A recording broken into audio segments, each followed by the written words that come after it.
Throughout the years, there's been 20 FNCSs in numerous game modes, crowning a bunch of different players as the FNCS champion. But even with all of this time, there's still multiple different players who are yet to win, despite having hundreds of thousands and sometimes over $1 million in earnings. So today, we're going to take a look at some of the top competitors to never win an FNCS. First up on this list has to be ThomasHD. For years now, he has had that title of being the best player to never win, and for good reason. Thomas has been around since the very beginning of competitive, even qualifying for the Duo World Cup Finals, where he placed 21st. And afterwards, he's been able to qualify for 18 different Grand Finals.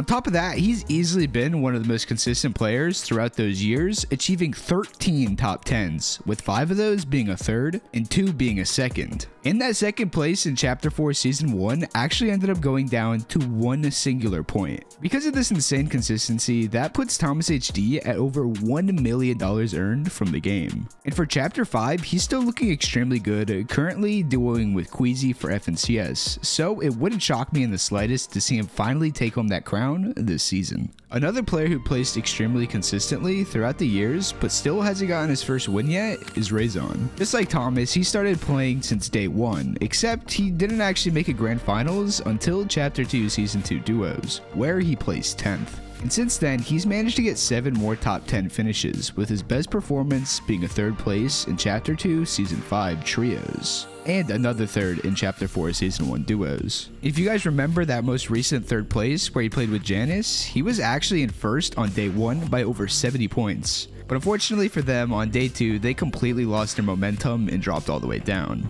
But nowadays, he's playing with the deal and is still looking very good. Plus, he's already managed to earn over $400,000 from tournaments. Next up is one of the most cursed players in this game's history, missing out on the chance to win 5 separate times, and that's Scented.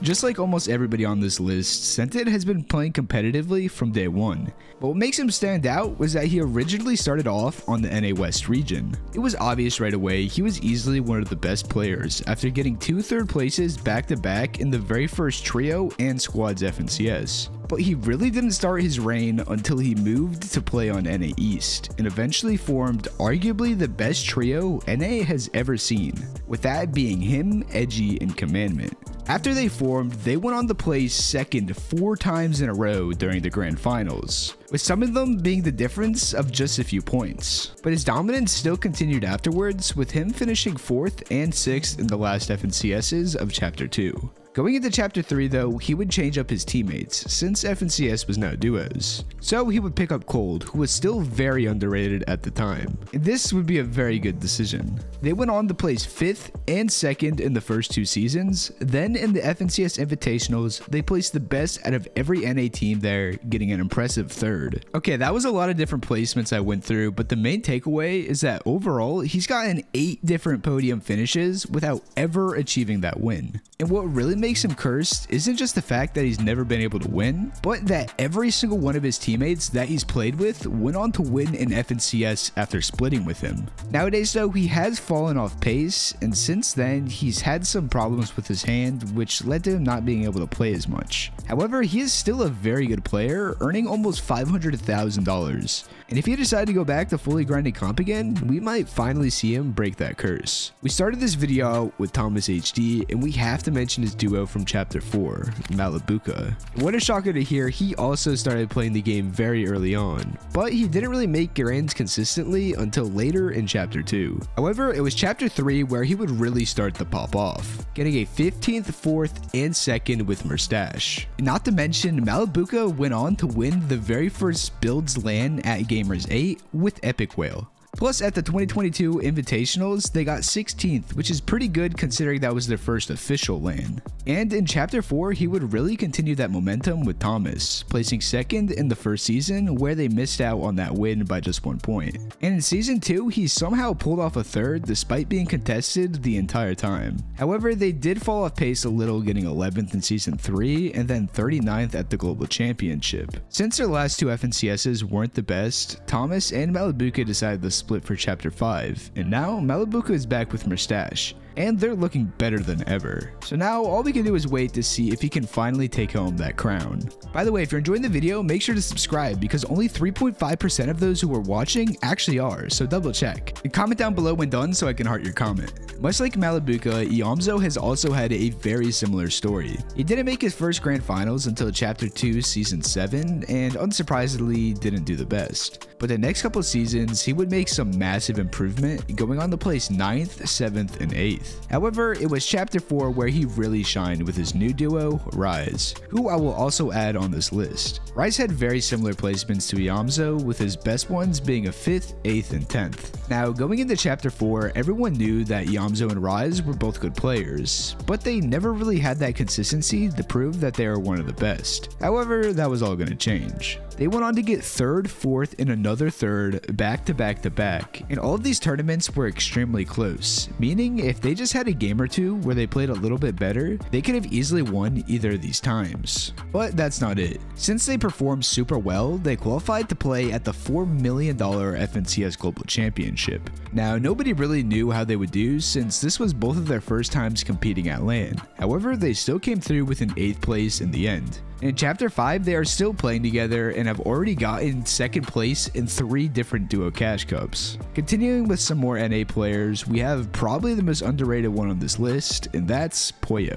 He's another player on this list who originally started playing on NA West. And unlike pretty much every other player on this list, he only started placing well in chapter 4. In season 1, it would be the last time NA West would ever have an FNCS, and he made sure it was a good one, getting 2nd place in the grand finals. A very unexpected pop-off performance, considering his best grands placement before that was a 15th. And when servers combined to Central, he decided to run it with another very underrated player named Sphinx. Together, they went on to get a 3rd and 5th in the FNCS finals. On top of that, they got a 16th at the FNCS Global Championship, while being contested the entire time. And now he's still popping off, dropping 30+ kill games in the solo victory cups, and his duo for this season is Peterbot. So with that being said, this year is looking really good for him. Our next player on this list has just made $200,000 despite only qualifying to his first grand finals in the last FNCS of chapter 2, and that's Chicho. In the first season of chapter 3, he ended up doing with Trulex, who he's still playing with today. Those first 2 seasons of the chapter, they played very well, finishing in 5th and 11th. But going into chapter 4, it started off horribly. They decided to split for the first 2 weeks and ended up not qualifying. So when they reunited for the very last week's qualifier, it was impossible for them to make the finals.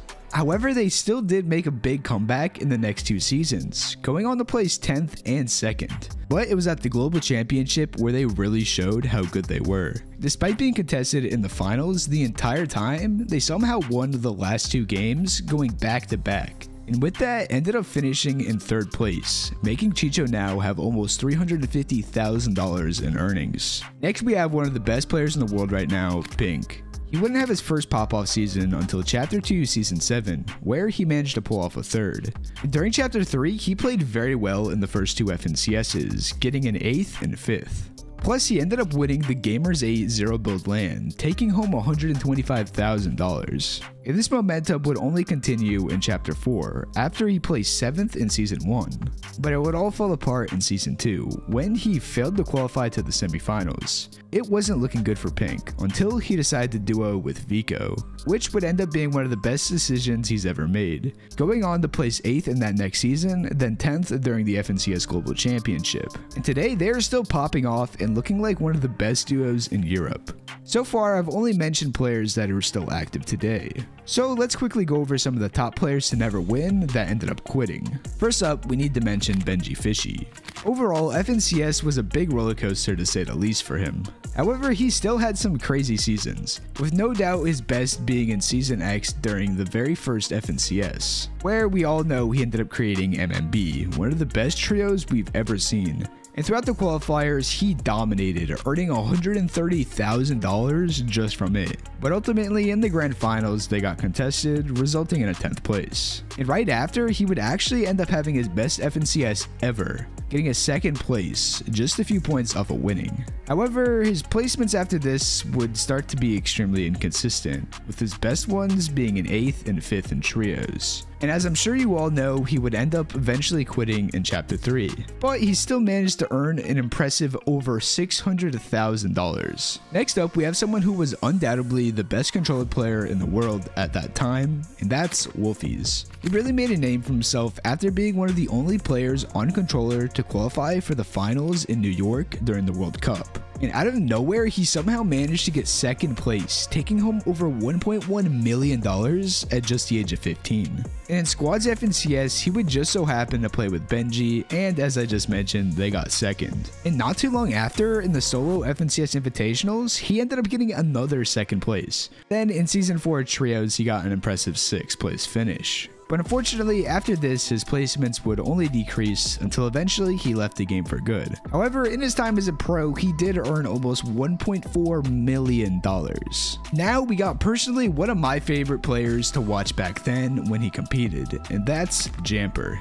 Even though he racked up an impressive almost $250,000 in earnings, many people completely forgot how good he was. He also played competitive from day one, having his first breakout tournament in the first duo FNCS after finishing in 6th. And eventually, when the game mode switched to trios, he ended up playing with the World Cup winner Buga, going on to do very well, getting 3rd place. Afterwards, his placements would get a bit inconsistent, however, he still had some very good seasons, finishing in 5th in Season 6, and then going on to get 2nd place back-to-back in Season 8 FNCS and in the Grand Royale. And this streak would only continue with him getting a 4th and 8th in Chapter 3, but eventually, in Chapter 4, he would quit the game. However, he did make a brief return this season to play a few tournaments and FNCS with Tragics, but he didn't perform the best, so I'd be surprised if he actually makes a full return to playing. Now, there are countless other players I could mention on this list, so if there's someone you think should be on here, comment down below who and why. If you guys enjoyed this video, make sure to leave a like and subscribe, because like I said, only 3.5% of you actually are, so go double check. I hope you all have an amazing rest of your days.